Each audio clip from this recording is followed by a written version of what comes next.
So last week we talked about public key distribution. Okay, we mentioned that signature is interesting, but we still need to distribute the public key securely. And this is a scenario where the public key is distributed wrongly. Someone who forged, okay, not forged, okay, is impersonate the David and give out the wrong public keys. Okay? So we have a few mechanisms. The mechanism we are using right now is called public key infrastructures. Okay, public key infrastructures distribute the public key by distributing certificates. Okay, so what is certificates? A certificate is simply a document, okay, signed by a CA. Okay, this document certified that the public key indeed belong to the claimed identities. Okay? So in a certificate, there are three important pieces of information: the identity. Okay, let's for example Bob or www.bbc.com, and the public key associated to that identity. Okay? And also finally the signature of the CA. Okay. So this piece of document, you can view it this way. This piece of document says this: I hereby certify that the public keys of the identity bbc.com is this and this and this. And this whole everything is signed by the CA. Okay. So this is a certificate. So the CA, certificate authority, okay, besides issuing certificate, they are also responsible to verify that the information is correct. For instance, if someone want to go to the CA and say that I want to have a certificate for the identity www.nus.edu.sg, okay, this person could be a hacker, right? He could go there, get the certificate, and say that I hereby, the certificate will say that the public key of www.nus.edu.sg is this and this and this, and if the public key belongs to the hacker, then he can use this to fool anyone to wrongly think that the website is authentic NUS website. So CA have to check, okay, so they have to involve some procedure, and some even involve a manual check. One example is they may make a phone call to make sure that such a company exists. Okay, so there is some cost. Okay, so there's some cost incurred in checking that the information is correct. So that's why getting a certificate signed by a CA is not free. Okay, it's not free. It costs quite a lot. You can go use Google to search up the price of a certificate. You can go to a yearly fee of 1,000 or hundreds. Okay, yeah. And there could be many CAs. Okay, this is a good money-making business. Okay, so there are many CAs. Okay, most OS browser or software, they will, when you install it or when you purchase it, they will come with some CA. Okay, they will come with some CA, some public key preloaded. Okay, those CA, okay, there's a preloaded. Sometimes we call it root CA. They are root CA. So when you purchase a laptop or desktop, so you will come with some public key of some CAs. If you install a browser, the browser also have public key of some CA installed. Okay. So now suppose that you imagine the situation where Alice certificate is issued by CA1. CA1. Okay, that means certified by CA1. Okay, this is an Alice certificate. So Alice said that my name is this, my public key is this, and this is signed by the CA1. Okay. By the way, this certificate is already expired. 2019, did not notice that. Okay. So So this certificate is signed by CA1, but Alice's computer or browser doesn't have CA1 private keys. So if Alice doesn't have CA1 private key, Alice cannot verify the certificate. Okay, so what can we do? Bob cannot verify Alice's certificate. Okay. So what can we do? One way is that supposedly Alice anticipate that Bob might not have the private key of the CA1. Alice will send a certificate of CA1. Okay. Bob doesn't have a CA1 private key. So Alice, just be nice, attach the CA1 certificate. What is a CA1 certificate? It's it's a document, have a name, CA1, and the private key, and the signature of another CA, probably root CA. Okay, right. So this document says that the CA1 private key is this, CA1 private key is this, and this is certified by the root CA. So if Bob has root CA private key, Bob can verify this piece of information and thus get CA1 private keys. After Bob gets CA1 private key, Bob can use to verify Alice's private keys. Okay. After Bob has Alice's private key, Alice can verify that this email indeed is sent by Alice. Okay, yeah. So this forms a change, okay, a change of hierarchy of trust. Okay, so like in this case, because Bob trusts the root CA and root CA certified CA1, therefore Bob trusts CA1. Okay, right? Okay, and in this case, CA2 and CA3. Fine. Yeah.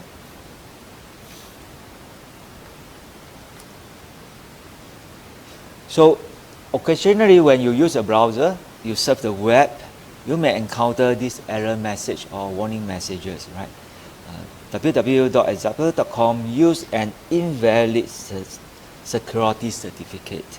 This certificate is not trusted because the issuer certificate is unknown. Then you have two options, right? One option is get me out of here, and second option is I know the risk, accept the certificate. Okay. So what is going on here? Okay. From the error message, okay, look at the error message. He said the issuer certificate is unknown. The issuer here probably refer to the CA. That means the CA that signed the certificate is unknown to your computer. Your computer doesn't know the private key, okay, of the CA. Okay. So if you choose this option, what are the risks? Okay. It could be the case that there's an attack. It could be the case that this is just some error. Okay, it just happened that your computer doesn't have the CA private key. That means everything when you receive a certificate signed by the CA, a CA1. Okay, then there's the name of a website. Okay, let me draw it properly. There's a name of a website, www.temperatureChecking.nus.edu. Okay, and then and the private key and the CA signature. Okay, CA signature here. Okay. So the likely scenario is that you are visiting this website, okay, and this website present with this certificate. Okay, this certificate say the specify the private key of this website, but your browser are unable to verify whether this piece of information is correct. Why you cannot verify? Because your browser doesn't have this private key. Okay. So case one, okay, is okay. Everything went as normal.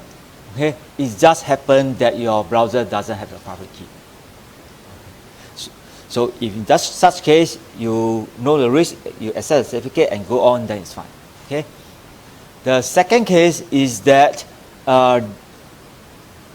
you are actually visiting a spoof website, and the website is hosted by the attacker. The attacker go to forge, build a certificate, okay, signed by some unknown CA, actually signed by himself or whatever, okay, signed by some non-existing CA, okay, but everything is okay, except that this is signed by a non-existing CA, okay. So now if you accept the certificate, that means that you accept that this public key is indeed belong to this website, and then use it to verify the information. Okay, so that is the risk involved. Okay, yeah. So sometimes you may also see packet. You try to install software or whatever. You may encounter things like this: package, server, certificates, verification fail. Okay, yeah. So the package management, such as the apt-get or whatever, they also use a certificate. Okay? And this one is a negative example, because in the sense that these error messages actually say very little thing about what is going on.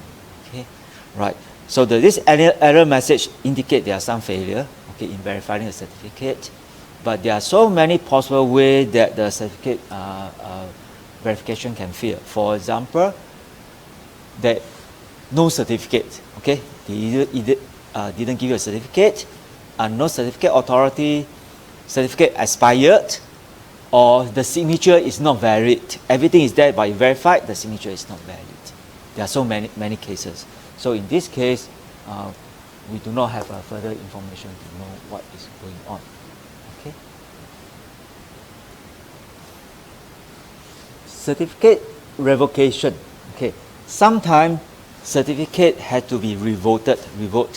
Why? For example, like there's a company have a sister admin. Later on, the sister admin they fired the sister admin, and sister admin know the password, the private key. Private key correspond to the public key. So the company decided to say that they had to use a new public keys, a new set of public keys. Okay. So in such a case, then the old public key old certificate had to be revoked.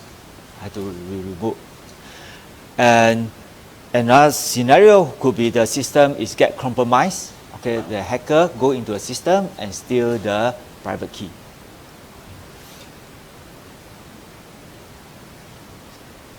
So in such a case, then we have to revoke the certificate. Okay, and now if you want to verify a certificate is correct or not, okay, so we need to check whether it's still valid. How do we check the certificate is still valid? We still contact the server, okay, to check whether the certificate is valid. Then now if you think back, go back to the square one. Okay, very first slide I mentioned why certificates is useful, right? Over here, why certificate is useful. Certificate is useful. Why? Because when you want to verify to look up a public key, don't have to contact the server, right? So you can do it in the offline setting. Okay, that is the usefulness of certificate. But if you want to check whether it's revoked, then we still have to go back and check. Okay, so this leads back to a question: how often do we need to check the revocation? Okay. So the guideline usually is said that maybe once per week, or once per month, or once per day. Okay, that is all. The ounce is put back to the verifier to decide how often you want to check whether a certificate is get revoked. Fine. Okay. So there are two ways of doing a revocation. You can read from here, so it's not very important here. Okay. limitation attacks on PKI. Okay. It turned out that there's a lot of bugs, okay, when someone implement the checking of certificate. Okay. There are many bugs. Okay. Checking a certificate, whether a certificate is valid, the programmer make mistakes. Okay. And here I give one of them. Okay, one of them. Okay. There are quite a number. You can use Google search and say the vulnerability in checking certificate, and they'll give you one whole list of examples. Here is one of them. Okay, and in these are quite interesting examples. Okay, so the names used in the certificate. Okay, it turns out that for domain names, when you want to register a domain names, the standard allowed to have a null character in the domain names. Okay, I believe most of us know what is ASCII characters. Right? So when we have a string like this, each of them is represented by 1 byte. Okay, 1 byte is 8 bits. Okay, and there's a table. Okay, listing down so-called ASCII table, which character correspond to which bit. Right. Okay, so W corresponds to one string, 8-bit string is represent a W. Okay. And there are 26 characters, including the capital is only 52. Okay, and they, including the numeric plus the special character. If you count it, they are all less than 256 of them. Okay, and so the remaining is non-printable characters. Okay, one of them is 0. That means what we call null characters. Okay, if the bytes, this byte is all zeros, 8 zeros. Okay, this is called null characters. Okay, so can the null characters be part of a domain names? Okay, it just happened that the standard says that it's okay. Okay, it's okay to have a null character in domain names. And now, okay, when someone, let's say a hacker, okay, he goes to register a domain names. Okay, he registered domain name hacker.com. Okay, actually I should put a dot here. So sorry, there's a dot.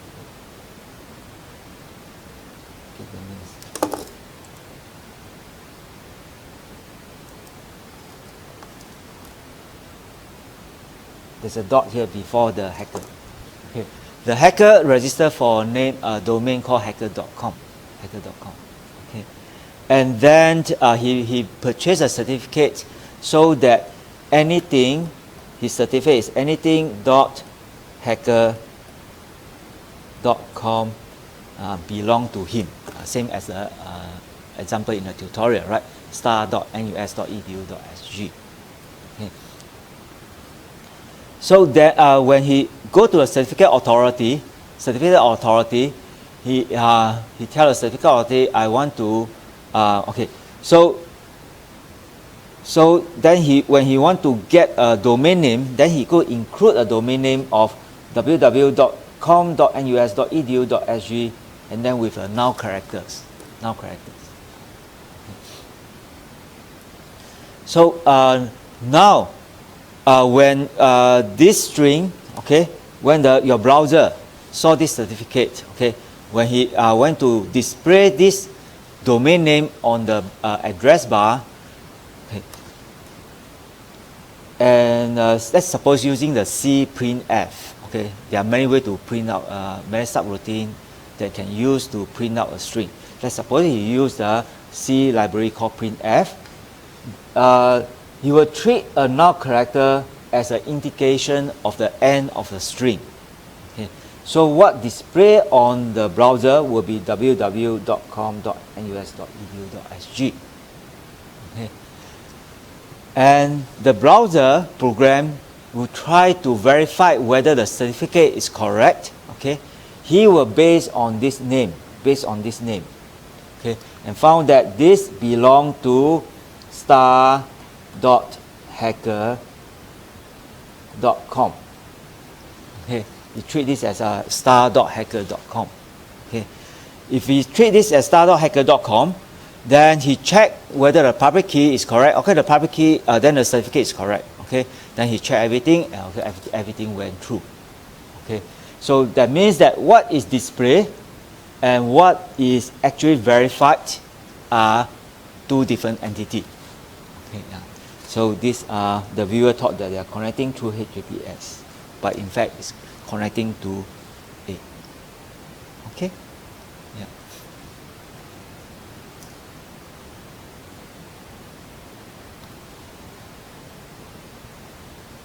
And the most important or significant limitation of PKI is this one. Okay, this is still on implementation. Okay, it just happened that when someone write a program to verify a certificate, there are a lot of implementation bugs. This is one of them, but it's on implementation. Okay, this one is more systematic. So the issue is that there are many CAs. There are so many CAs. Okay, and one of them could be malicious. One of them could be malicious. Okay. So a well-known example is that Trustwave. Trustwave is a well-known company. Okay. Actually, Trustwave is now being acquired by Singtel. Okay, Singtel. Okay. So Singtel is quite a large international company. Okay. So Trustwave, he issued a certificate. Called subordinate root certificate. Means that Trustwave, he issued to a certificate to a person called, let's say, CAAA1. Okay, the name is CAAA1, the public key, and then this one signed by Trustwave. Okay. And the note, he also indicate that this CA1111 is a certificate authority. That means CA1AA1 can sign certificate. Okay. And Trustwave, when he do this, he very much aware that the person who purchased this certificate is not a certificate authority. It's in fact an agency who want to act as a man in the middle. Okay. So if you can have a certificate or as that can play a role of certificate authority, you can be a man in the middle. Okay, so how is this done? Okay, that is in the tutorial. Okay, in the next tutorial. Okay, so if you are certificate authority, you can be man in the middle. Okay, and now in this case, it's a certificate authority sign. Okay, authorize another certificate authority, and knowing beforehand that this guy, the intention is to be use this as a man in the middle. Okay, so this is a well-known case. Okay, Trustwave admits issuing man in the middle digital certificate.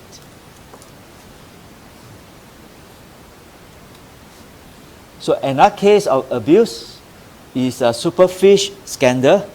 Okay, by Lenovo's laptops, I mean, some of you have. And this is also very interesting example. Okay, this will be reserved for class presentations. Okay, remember that we have a class presentation at the last few tutorial. Okay, so you will be formed into groups and present topics, and this would be one of the topics. Okay. Social engineering. Okay. So this is called, also known as a typo squatting. Okay, a hacker register for domain name IVLE. So I talk about this. Okay, and today we'll go on from here. Okay, and finally is putting all together, securing communication channel. Strong authentications. Okay, we have mentioned weak authentication before. Okay. I've mentioned this, sending password in clear is a weak authentication. So eavesdropper can get a password and replay it. Okay. So what? So in this case, Alice tell Bob, "I'm Alice. My password is Open Sesame." Eavesdropper, if tap into this channel, can get the password. After if get this password, if can replay the message. Okay, if just cut and paste, literally cut and paste, put this one here. Okay, wherever if had capture, just cut and paste and put it here, then if can gain access. Okay, so cut and paste is called replay attacks. Okay, capture what have been captured before and then replay it. Okay, this is called replay attacks. So is there any other mechanism better than this? Okay, is there a way to have mechanism that for if Alice and Bob talk to each other, after some interaction, both of them, Bob will be assured that Alice indeed knows the password, and yet eavesdropper who tap into the communication cannot get the password. Okay. So this Alice and Bob have interactions, and then Eve can hear everything, and after the protocol finish, Bob is convinced that Alice knows the password. Okay, but Eve get nothing. Okay, is this possible? Okay, it sounds a bit magical, but it's still it's possible. Okay, possible, and in some sense quite easily done. Okay, so let's see how this is done. Okay. So this is one way to do it, is what we call challenge and response. So Alice send Bob a message, basically just to say, hello, I want to get authenticated. Okay. And Bob will send a challenge. This is a challenge and response. Bob will randomly pick a message, plain text. Okay, it can be a random string, or can be time of the day. Okay. Very often it's just a randomly chosen strings. Okay, and send it to Alice. Send to Alice. After Alice receives this randomly chosen message, Alice will compute the MAC, the message authentication code, based on the secret key they have. That means the password in some sense. Okay, so Alice will compute the MAC and send it to Bob. Right. Okay, so we have Alice and Bob, A, B. Both of them know a secret key. So Bob sent a random M, Alice sent back the MAC. Compute using the key. Then Bob verified that this MAC is correct. Okay. So now imagine that you are the attacker. You are Eve. As a Eve, you can listen to this and you capture M and T. Okay. And next time you want to impersonate Alice. So how do you impersonate Alice? So as a Eve, you go here and start to go to Bob and say that, hello Bob, I'm Alice, I want to get authenticated.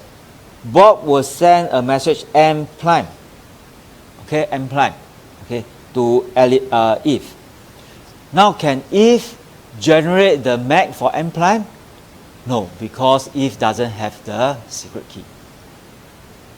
Okay. Eve may do one thing. Eve may listen this for over a year and gather 10,000 messages and the corresponding tag.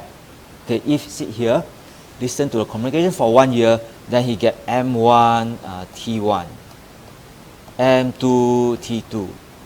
Okay, accumulate this for over 1 year, and then get, let's say, 1,000 of them. Okay, and now you want to use this, okay, to replay. Okay, were if able to succeed in conduct a replay attacks? No, right? Because the message M is always different. Okay, randomly chosen. Okay, if message M is too short, then it's a problem. So message M usually, let's say, is 32 bits. Okay, so it's very rare. Fine. And you go back, if you go back to the slide on the security requirement of MAC. Okay, security requirement of MAC. and signatures. You can see that the security requirement actually stays something in this form. Security requirement of MAC and signature is this. If the attacker able to get what? One whole list of valid pairs, okay, they are still unable to forge another one. Okay, that is the security requirement of MAC and signatures. Okay, and then from this example, you can see that why we have that security requirement for MAC. Okay, this is arise from these applications. Right, attacker sometimes is able to get many, okay, and their job is try to forge a valid pair. And the design of MAC and signature is designed in such a way that make it very difficult to forge and to derive the key. Okay. So these one versions, okay, these are symmetric key versions, and we also can have the public key versions. Public key versions, okay. Public key versions, like what is very similar, is this. Okay, I make a small mistake. It's not really a mistake. Here is Alice want to authenticate Bob. In the previous example, Bob want to authenticate Alice. Okay, I should swap it so that it's the same. Okay, in this case, Alice want to authenticate Bob. Okay, Alice is here, and Bob is here. Okay. So Alice want to know whether Bob is authentic. So Alice send a challenge which a random R. Right now I call it R. In the previous example, I call it M. Okay. He sent the R, and Bob reply with, instead the MAC of R, the signature. Okay. Bob compute the signature of R. Okay. Then reply the S. Okay, which is a signature derived from Bob's private key. Okay, so Alice will verify using Bob's private key, public key. Okay. In case Alice doesn't have Bob's public key, Bob will send his certificate over. Fine. Okay, so this R is called the nulls. Okay, we call it a challenge. Sometimes we call it a nulls. Okay. So I put a little note here because I found that in my lecture notes, sometimes I call it a challenge, sometimes I call it a nulls. Actually, they are the same thing. Okay? But for challenges sometimes refer to a much more complicated process. It may derive from a secret. Nulls is a special case of challenge.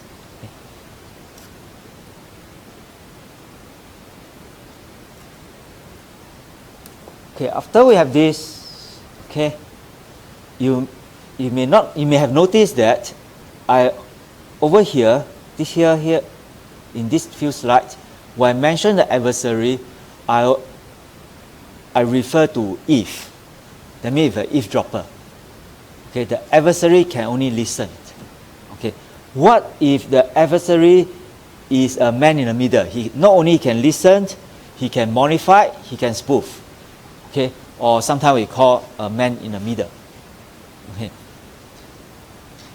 So suppose I have a man in the middle, okay, over here called Mallory. Is a man in the middle. Is a malicious. So he sits between Alice and Bob. Okay, when Alice and Bob trying to carry out authentication protocol, Mallory just let it go through. He did not interfere. Okay, he let the authentication go through, and after it's done, Alice and Bob is happy. Okay, they are authentic.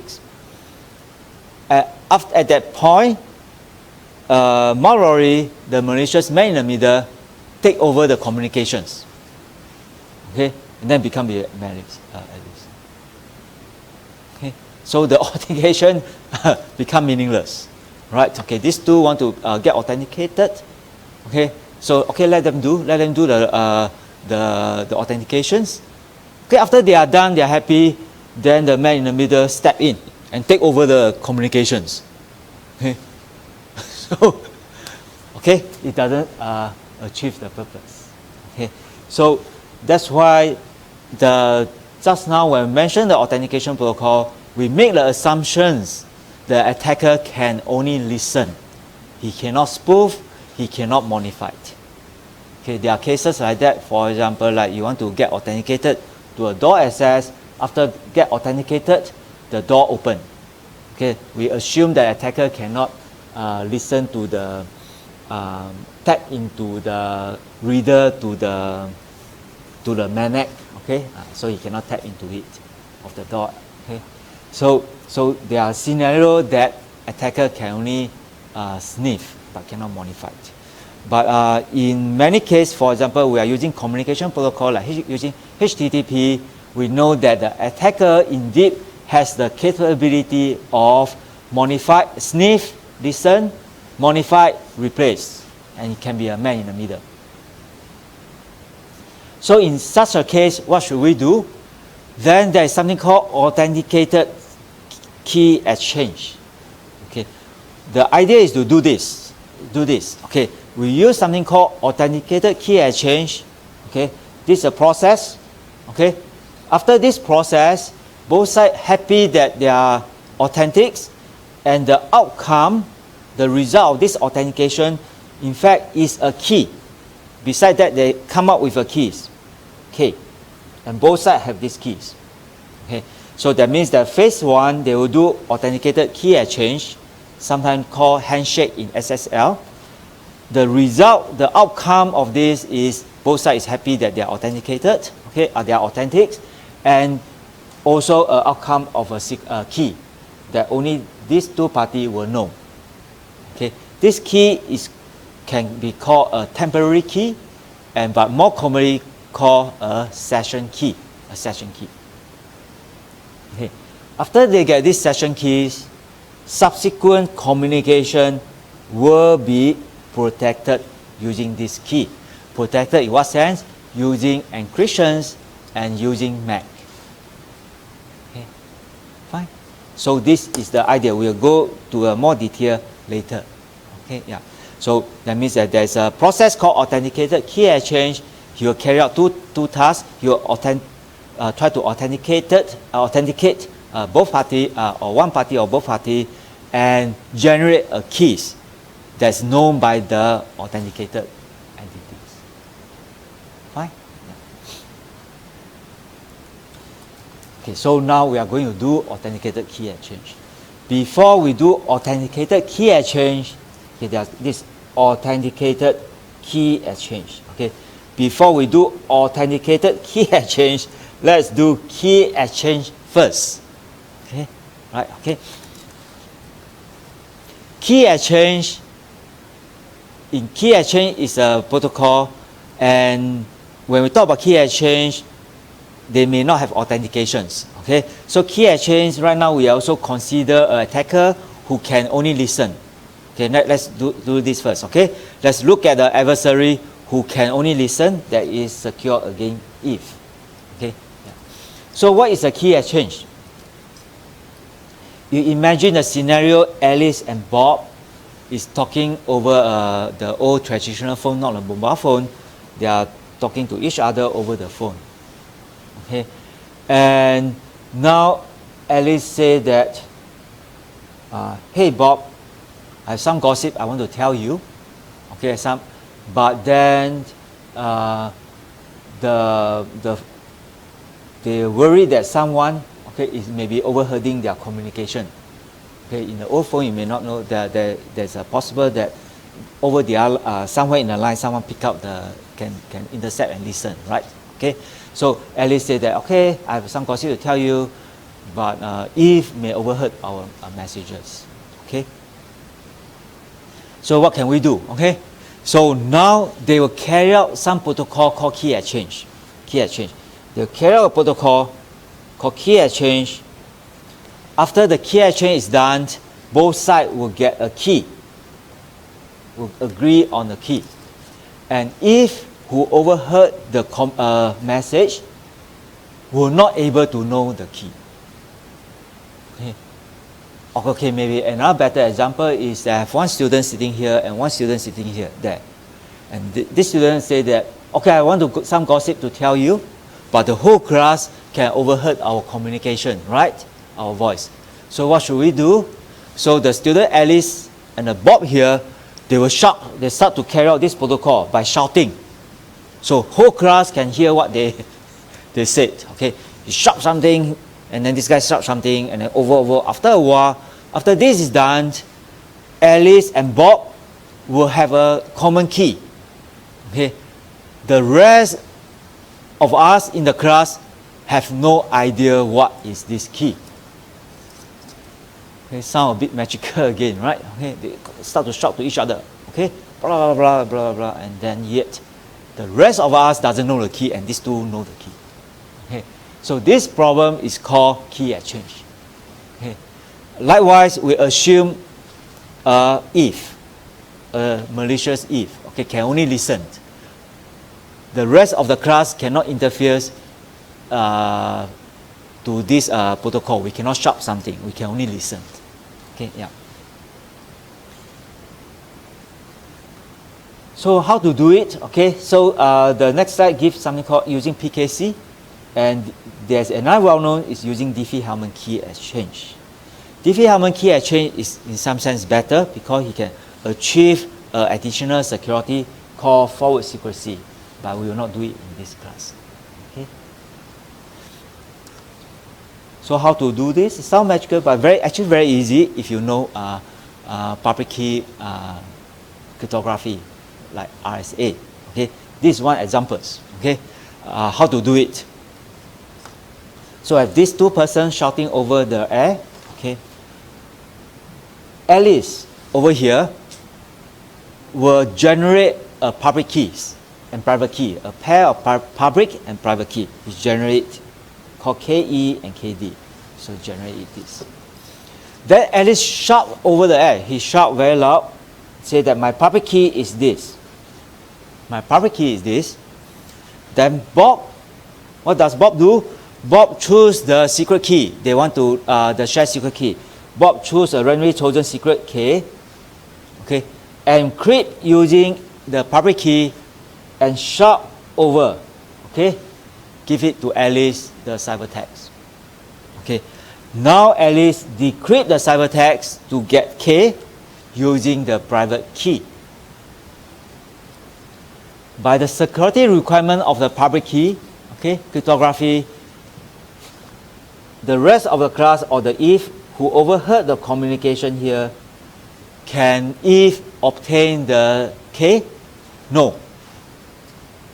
Right? Okay, that is a security requirement of public key cryptography. From the public key and the ciphertext, we are not able to get anything about the plaintext. And what is a plaintext? The plaintext is K. Okay, the secret K. Fine. So now we have a key exchange protocol.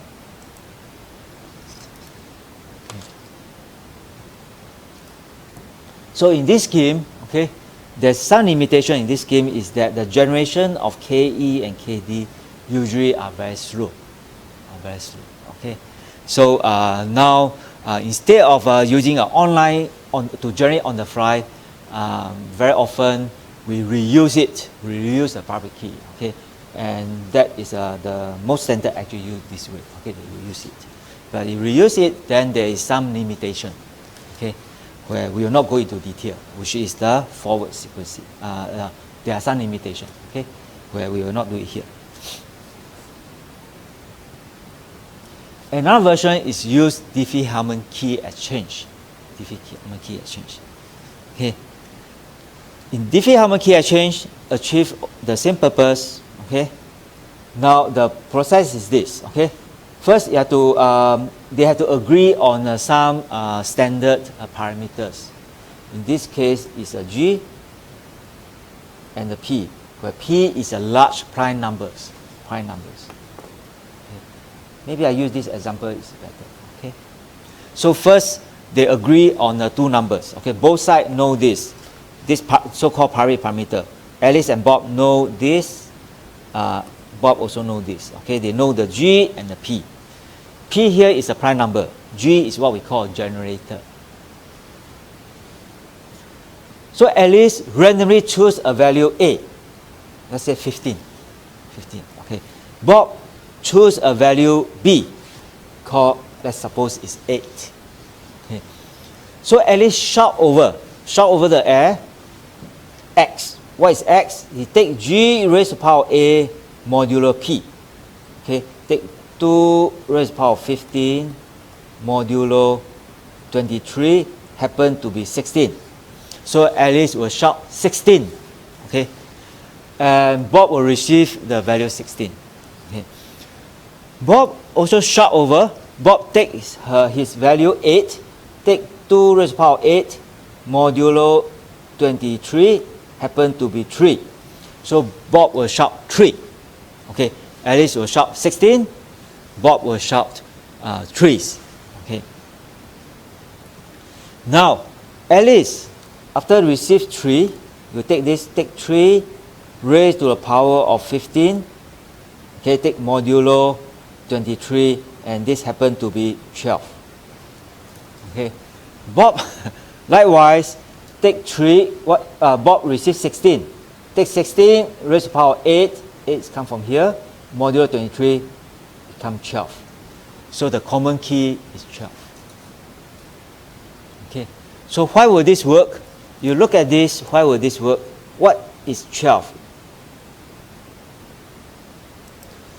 The 12 here actually is x raised to the power b modulo p. Okay, I do not write modulo p. Okay, what is x? X is g raised to the power a modulo p. Right. So now this is equal to GAB. Okay, I omit the modulo p. Okay. So over here, YA. Okay, what is y? Y is g raised to the power b. Okay, so this is equal to g raised to the power b. Okay. And this is GBA. Okay, by the commutative properties, okay, of multiplication, that is GAB. Okay, so both happen agree to the same key. Fine. For this case to work, to be secure, P has to be a very large prime number. So for example, 1000 bits. Okay, 1000 bits. Okay, this is a small example. Okay. So from the attacker point of view, what will you do? Okay, you know that this is a secret key. This is a key. From an attacker point of view, you also know G, you also know P, and you get G raised to the power A and G raised to the power B. Right? From the attacker point, what your goal will be this. From this 4 pieces of information, try to get GAB. GAB. Okay. And one way to do it is what we call discrete log. Okay. From GA, try to find A. From GB, try to find B.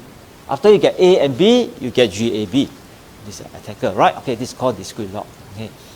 And it turned out that this is very difficult. This is very difficult.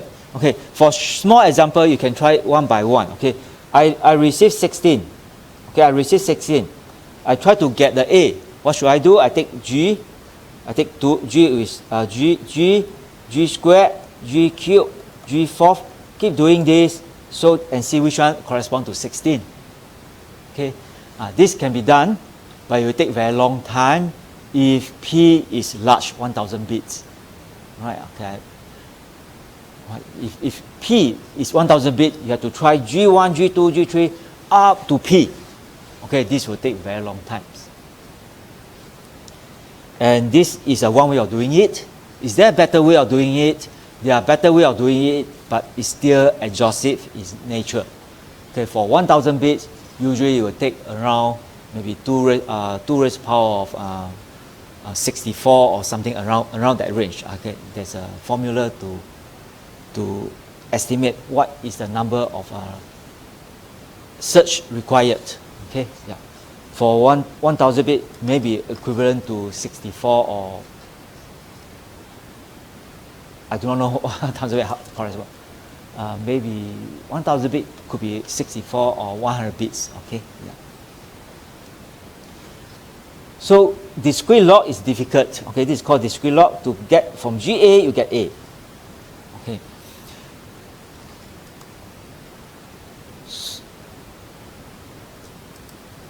Okay, so from an attacker point of, because you are an attacker, you know that one way to get GAB is to first find the A, then find the B, and next compute GAB.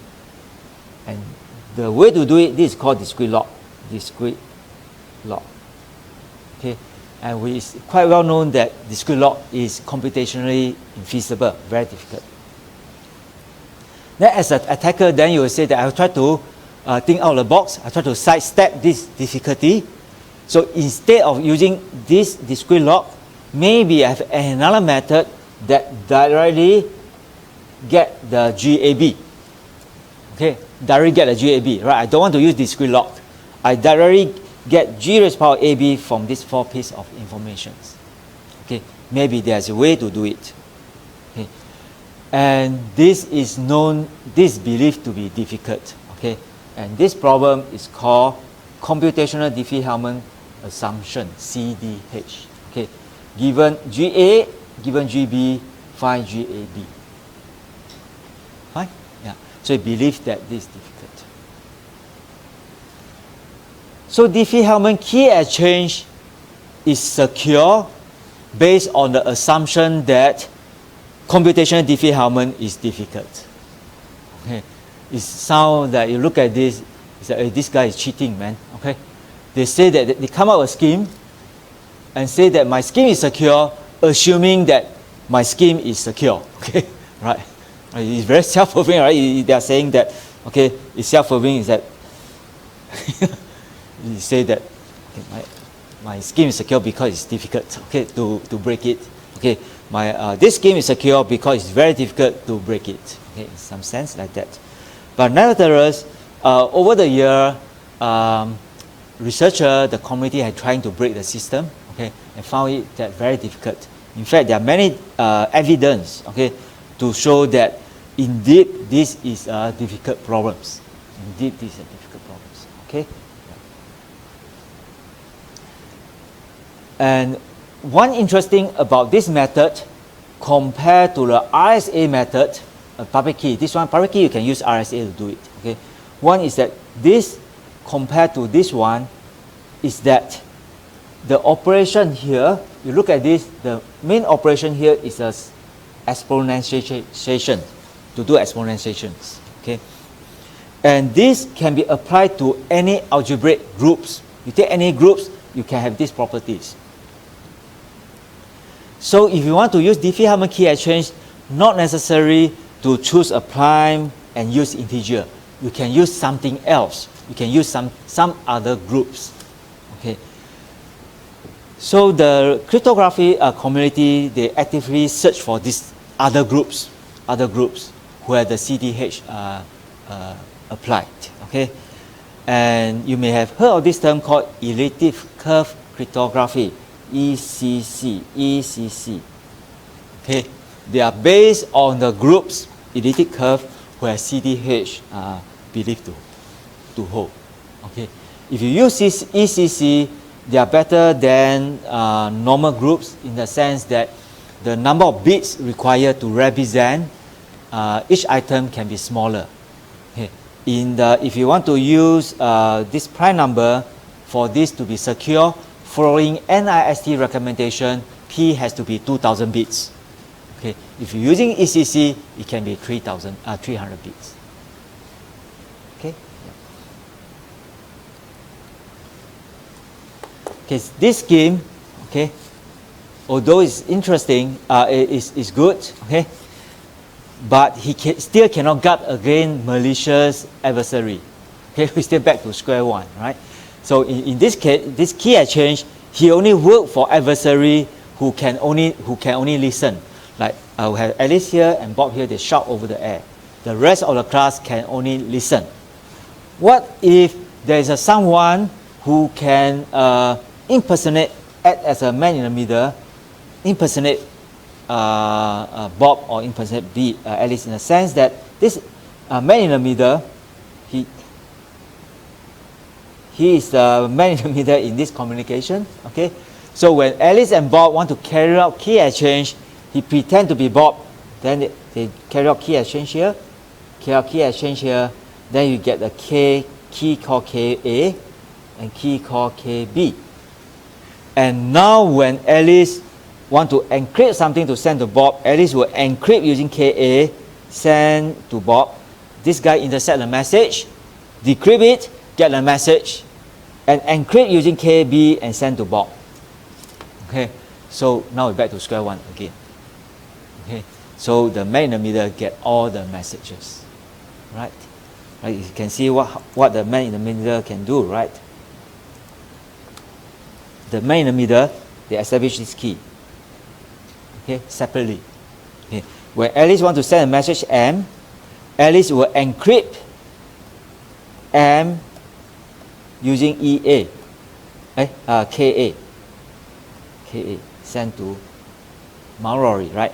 This guy know KA, decrypt it, you get M, re-encrypt using KB, and send to Bob. Okay, so this man in the middle really is man in the middle, although the message is encrypted. Okay. So to prevent this, we need authentications. Okay. So how authentication is done is called authenticated key exchange. Okay. The method turned out to be actually quite simple. Okay. So this is a way to do it. Okay. Let's use Diffie-Hellman as an example. Okay. In the Diffie-Hellman key exchange,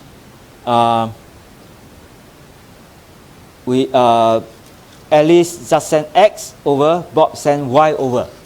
Right? There's this only two pieces of information being sent. Alice send X, Bob send Y. Okay.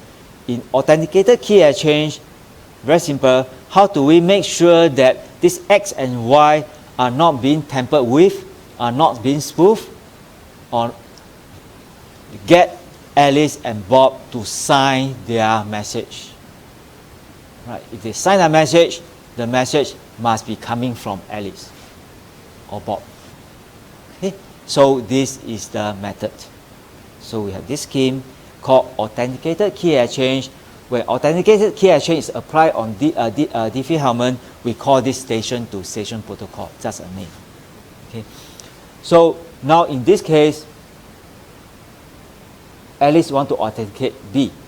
So Alice just send X over, but B had to send the Y together with the signature signed using Bob's private key.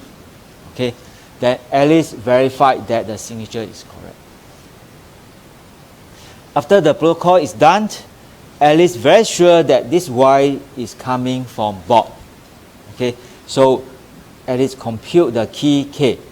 He know that only Bob know the share the key the K. Okay, even if there's a man in the middle here, your man in the middle cannot forge the signatures. Okay. What about Bob? This is what I call unilateral authentication. Okay, Alice want to authenticate Bob. Bob don't care about Alice. Okay. So Bob just don't care. Okay, fine. Yeah. So summary, okay, yeah. So in this case, if authenticated key exchange, okay, basically we just get both sides to sign their messages. Okay, yeah. So this is a unilateral authentication. What about mutual authentication? Mutual authentication means both sides want to get authenticated. Then before the protocol starts, Alice have the pair of public and private key. Bob have the pair of public key and a private key. And this two set of key is called master key, and sometimes we call it long-term keys. Okay, it's just the names. Okay. So they carry out authenticated key exchange. Okay, if one side is not authentic, that means that the signature is wrong. Then we will halt the protocol. It's just halt. After the protocol, both A and B get a share key called a session key. They get a share key. Okay, and the security requirement is this: because you have signature, Alice is assured that he is communicating with an entity who know the private key of B private key. So that person must be Bob. Okay, and Bob is also be assured that he's communicating with someone who know a private key. So must be Alice. Okay, and the attacker unable to get the session key. Fine. So this is done. Okay, so we have an authenticated key exchange. Some remarks. Okay, this one is mutual versus unilateral. Unilateral, only one party get authenticated.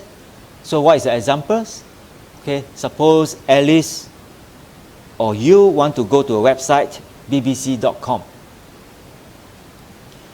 You would want to know, be sure that the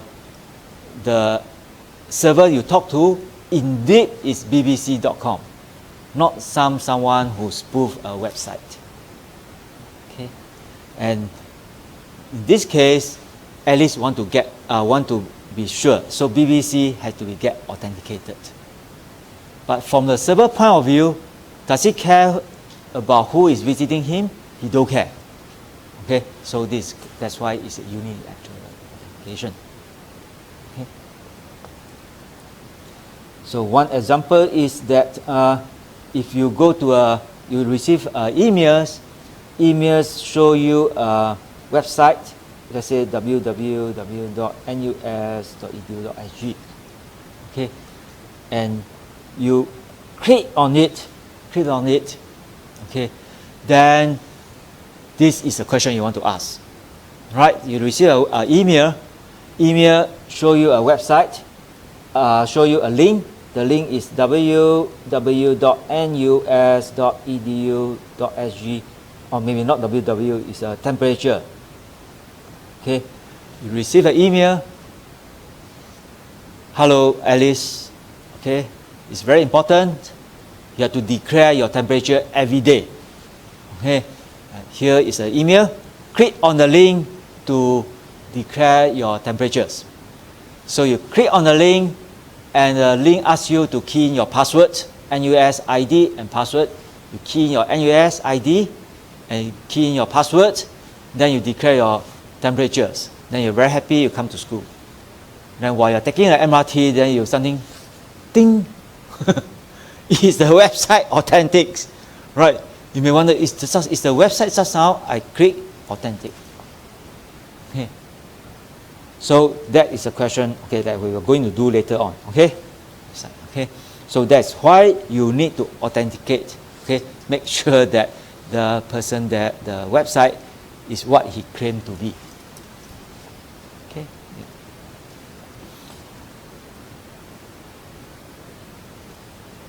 There's another type of authentication called password authenticated key exchange. Okay. Password authenticated key exchange can be used in a public key setting, can also be used in the symmetric key setting. Okay. In the symmetric key setting, interesting case is that when the secret is a password. So both sides want to do authenticated key exchange, and they know that each other is authentic because based on the password, instead of public key and private key. Okay. So like very first example we talked about in the first lectures, you are in the NUH, then you want to link to log in to the NUS Wi-Fi, and then you saw there's a hotspot called NUS. Okay, and you click it, you try to connect to it. In order to connect to it, you have to key in your password, right? Okay, so some authentication is being carried out. After it's being authenticated, then you can use a Wi-Fi, okay, which is using the session key. Okay, so the way to be done is that you take a password, okay, you use your password, carry out authenticated key exchange. After is authenticated, the outcome is a session key, and then the rest of the communication of the Wi-Fi using the session key. Okay, fine, yeah.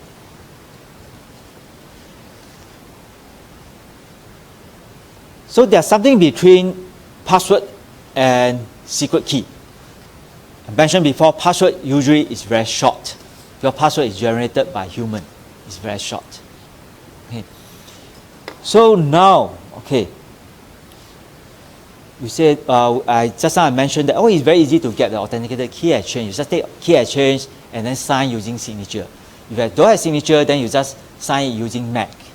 MAC, right? Okay, that means that you take whatever here, okay, in the symmetric key setting, instead of using signature, you use MAC. MAC. And both sides have a password, a key, the password PW. Okay, then the MAC is signed using the password. Using password as a secret key. Okay. If you do that, then you'll be in deep trouble. Why? You look at this. Suppose instead of using signature, I'm using MAC. Okay, that means that this is a T, which is a MAC. Okay, computed using the password. Okay, where the key is a password. Right, use a password, treat it as a key, compute a MAC, and send it in clear. Then adversary, who is an eavesdropper, he capture, what did he capture? He captured T and Y. He captured T and captured Y. Right? Okay, it's an eavesdropper, capture T and Y. You also know that MAC is deterministic. MAC is deterministic. So now the attacker can try, okay? He can try carry out dictionary attacks. He try all possible keys. Okay, apply it on Y and see whether the MAC is correct. Okay. If password is a 128 bits randomly chosen password, attacker want to do this, will he able to succeed?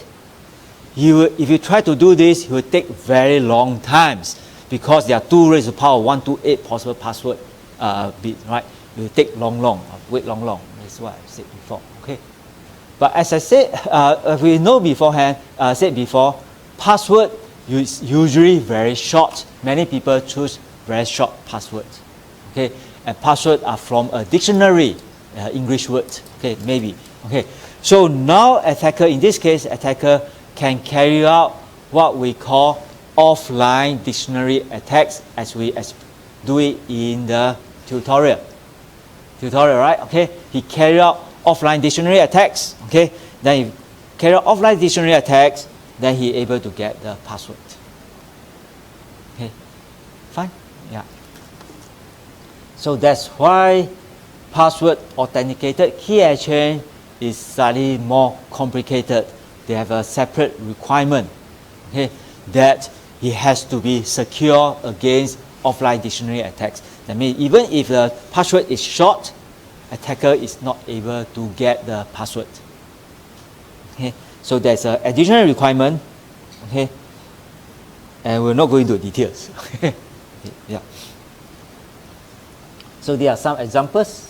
Okay, yeah, and example that's not secure against offline dictionary attacks is LEAP. And you check you probably have a home router at home, your Wi-Fi router. Check the configurations. I think very good chances you are using LEAP, okay, for the home router. Okay, you check. In the school version, you can go to check. The fortunate, okay, not fortunate, is that we are quite careful. We are using PEAP, okay, for NUS. Okay. So you don't have to worry the cases where someone able to steal your password. Okay, and if you want to fake NUS hotspot, also very difficult for them to get your password. Okay, now we put everything together. Okay, and then finish the lectures. Okay, how to put everything together? Let's assume. Let's look at TLS. TLS. So Alice want to visit a website, bob.com. Okay. We want to achieve both authenticity and confidentiality. Okay. Alice want to visit bob.com. Alice want to be sure that this indeed is bob.com, and the communications, okay, will be secure. That means that even eavesdropper will not able to get the message that is sent. So how is this done? Okay, authenticated key exchange. In TLS, you do an authenticated key exchange, okay, to get a session key. So carry out authenticated key exchange. After this is done, Alice is very sure that bot.com is bot.com. Okay, using verify using a bot's public key. Okay, yeah. And both sides will have a T and K. Both sides will have TK. The TK and T and K. Okay. It's convenient to say that they have two keys instead of one key. Okay, from one key, of course, you can break it to half to get two keys. Okay, in the TLS, it's more convenient to say that you have two keys. Then, subsequently, okay, this two key is used to protect the communications. Protect in what way? In the message sent, okay, let's say this is a message supposed to be sent. Alice will attach a number there, 1, 2, and 2, 3. So all the message sent will have a sequence number. This is the first message, 1. This is the second message, 2, and so on. The actual data that is sent across, is encrypted. Encrypted using K. Let's say AES, stream cipher. Encrypted. Okay. If we simply encrypt and send, we know that we'll achieve confidentiality. Adversary who sniff the message will not able to know what is inside. But can adversary modify it? Maybe, right? So that's why we have to also protect the integrity or authenticity of the message. How do we protect the integrity? Compute a MAC using key. So what is being sent is an encryption, okay, of the message, okay, encrypt using K, okay, and the MAC of the message, compute using T. Okay. If you compute the MAC of the message, as the tutorial we done in this week tutorial, okay, you can see we know that there are many ways of doing it. We can compute the MAC based on the plaintext, and we can encrypt the plaintext and compute the MAC, and we can also compute the MAC of the plaintext and encrypt the MAC. Okay, there are three ways of doing it. Okay, that is called what? That is called the MAC that encrypt, MAC and encrypt, and encrypt the MAC, encrypt the MAC. Okay, there are three versions. Okay, there's another version called authenticated encryptions. Okay, this is done in a tutorial. Okay, so choose one of them. Okay, one of them. Okay, yeah. I think TLS, SSL use this one, encrypt the MAC. Okay, I believe so. Okay, I think so. Okay, yeah. So there's one thing interesting is why there is a sequence number here. Why do we need sequence number? Okay. If we don't have a sequence number, an attacker may do this. An attacker may swap the message because he's a man in the middle. He is a man in the middle, right? He can swap the message. He can replay the message. For example, one of the message is Alice sent to Bob. Please ring your phone once. Okay, the message is Bob, please ring your phone once. Okay, then as an attacker, replay the message. Please ring your phone once. Attacker can sniff this, right? And then replay this. Then Bob was taught that Alice told him to ring the phone 5 times. Then Bob will ring 5 times. Right? Okay. So but if you have a message, you have a sequence number there, then you can prevent this simple replay attacks. Okay? And swapping, deleting of message and so on. Okay? That's why we have the sequences. Fine? Okay, so this is what is being done. Okay, yeah.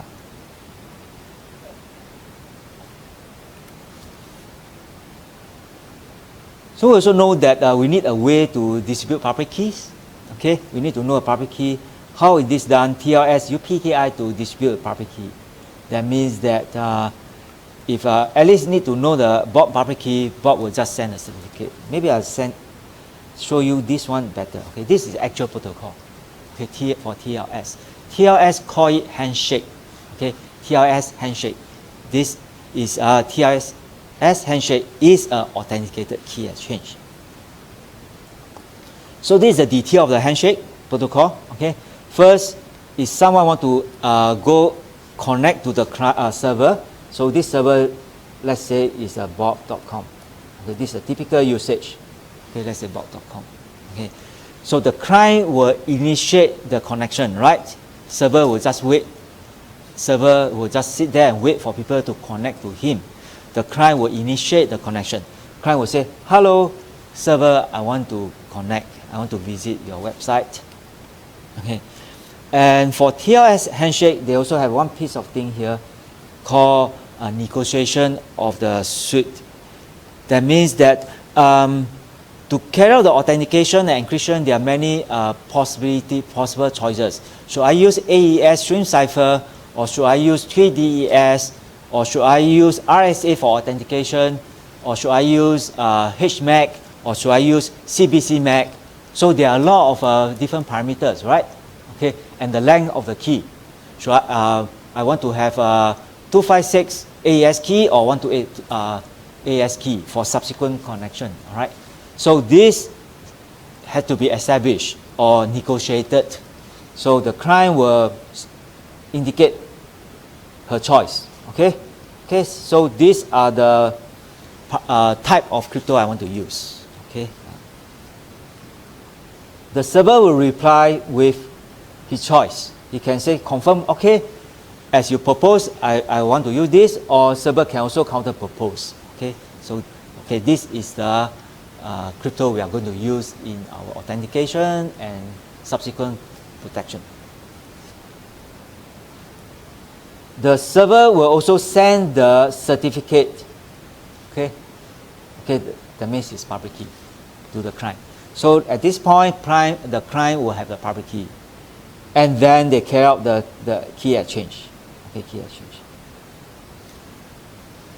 Okay, after the key exchange is done, okay, client will send finish, server say finish, and then they try to encrypt the shared message. Okay, yeah. Okay, so I downloaded these images from the website, IBM. Okay, yeah.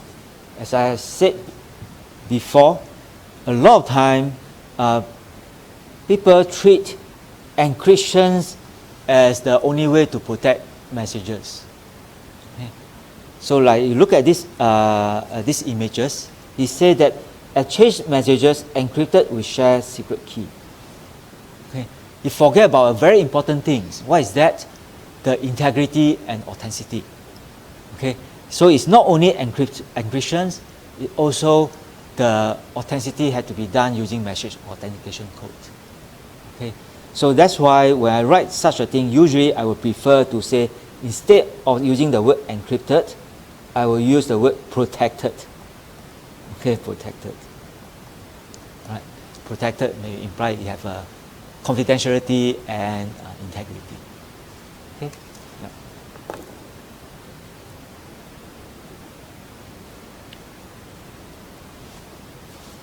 Okay. SSL and TLS. You probably have seen this word before. Okay. We have SSL first, and then we have TLS. Okay. And this protocol we will do it next week. Okay. Right now you can think it this way. HTTPS is built on top of TLS. HTTPS. Okay. So you visit a website, use HTTPS. So the underlying protocol is using TLS. So suppose that Alice is in a cafe, using the free Wi-Fi to upload assignment to Luminous. Okay, we now use Luminous. Okay, which use HTTPS, right? So the cafe owner control the Wi-Fi router. Okay, he can inspect all packets going through a network. Now the question is this: can the cafe owner see Alice's report? Okay, the answer is no. Okay, we'll do more on this next week. Okay, the week after next. Okay, why no? Okay, because HTTPS is on top of TLS. Okay, and TLS using this protocol, right? Then whatever thing will be encrypted using the session key. So the cafe owner, he act as a man in the middle in this communication. He will not able to get the what? The report. Okay. Yeah. Okay. There are some side notes. You can read this.